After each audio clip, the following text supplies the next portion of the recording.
Hey, what is up YouTube? Alright, today I'm going to take you through a glute and hamstring workout. Now for many years I never really focused much on glutes and hamstrings. I always did hamstrings, but it was always like at the back end of a leg session. So for years and years I always concentrated on my leg day being a lot of squats, a lot of hack squats, how much I could lift on that, how much I could push through those exercises, and it helped me to develop some good legs. But to get to that next level now, I need to start strengthening the hamstrings and the glutes especially, because my hip mobility is and flexibility through the hamstrings isn't the best, or where it should be. So this is the workout that I do now. It varies a little bit from week to week, but this is mainly what it is, targeting areas that I'm weak in the hamstring. So the first exercise I like to do is single leg hyperextension for the hamstring, where I have the pad just a little bit lower so there's more tension through the hamstring. And as you can see, I'm trying to get as much mobility through that hip as possible, get as much range of motion under control as I can. So a big stretch at the bottom and a big contraction at the top, trying to keep tension on the muscle the whole time. And then moving on to a single leg curl. So the reason why I do single leg is because I've got a little bit of an imbalance between my left and right hamstring. So my left hamstring is a lot weaker than my right side, and it gives me some knee problems in my left knee. So that's why I like to do single leg, so I can isolate the one side and try and strengthen that left hamstring up. So with this exercise, what I'm trying to do is try and keep my pelvis as stable as possible and glued to the pad, and the only thing that is moving is the hamstring. So everything else is locked down as much as possible, so then there's going to be more tension going through the hamstring. So I'm getting a little bit stronger week in, week out with this exercise, which is a good sign. It shows that I'm progressing. So this is just another set going a little bit heavier, and focusing mostly. I always start on the left side just because it is weaker. Towards the end of the workout, sometimes I'll use both legs, but most of the time it's just isolating that one leg at a time.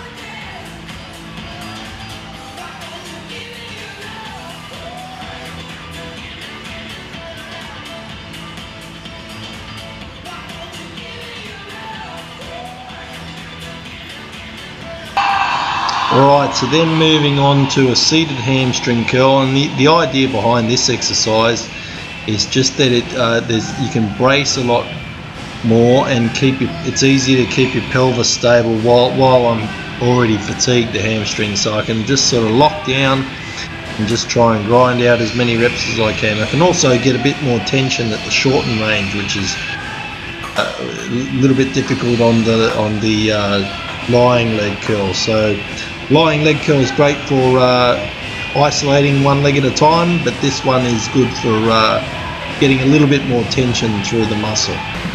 So then I just go back and superset, and this time the hyperextensions with two legs. So I'm just trying to stretch them out and squeeze at the top, mostly focusing on the stretch here now, and just trying to finish off the hamstrings as best I can. I really love this exercise for hamstrings. I sometimes do Romanian, some deadlifts, some stiff leg deadlifts, or some good mornings, also good exercises to stretch out the hamstrings. But this one, again, I like because I can brace my pelvis, keep it still, and then everything just from the hamstring works just that little bit harder then.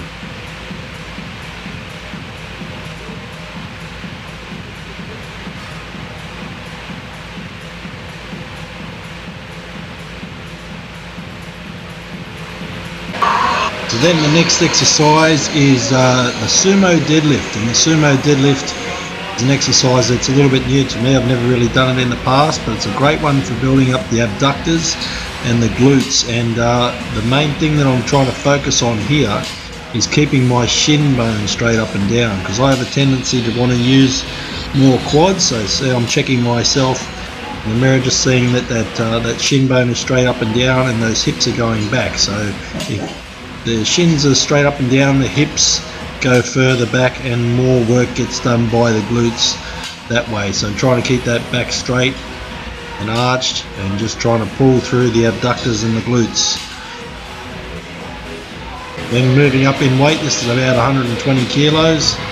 So this is still pretty much warm-up weight here, and my form is still pretty tight. So you'll see as the weight gets heavier, my form does drop off a little bit. It's a new exercise to me, but as you can see with my legs, I don't have a lot of meat in the abductors, in the inside of my quads. So that's the area that I'm mainly working on here.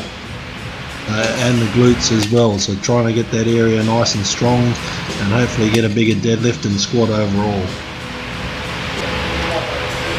What you may notice with my setup when I do any type of deadlift is a little trick that I learned from Ed Cohn, which is try and sink into the deadlift and then pull yourself in. So you sort of, as you drop down, you're thinking about pushing your groin parts or pushing your knees out, keeping those hips back, and just trying to sink in as low as you can, and then use your hands to sort of pull yourself into position. So that's a good little trick that I learned from Ed Cohn, who's a powerlifting, probably they say normally the best powerlifter of all time. So definitely one to take notice of. So now moving up to about 160 kilos, and this is the heaviest weight I did on the day for about 5 reps. So obviously next workout the goal is to try and get that a little bit more heavier than this weight, but as you can see my hips are not stable when I pull from this, so it's the challenging weight for me, and that's why I stopped at this weight, because I really want to get conquer this weight and make sure my execution is bang on with this sort of weight. This is my last set, and as you can see I was sinking into the movement, trying to get a little bit more hip mobility, which is something I'm lacking. So this is my last working set for sumo deadlifts with 160 kilos.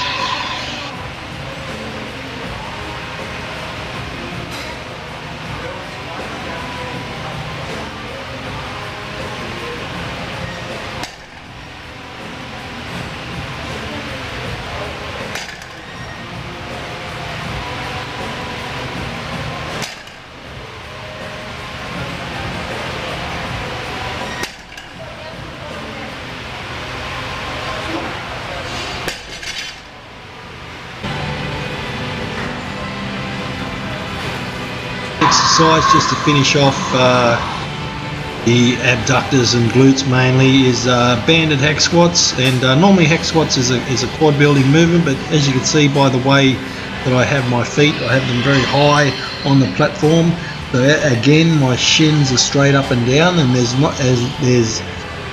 little knee flexion as I can get, and all the movement is coming at my hips.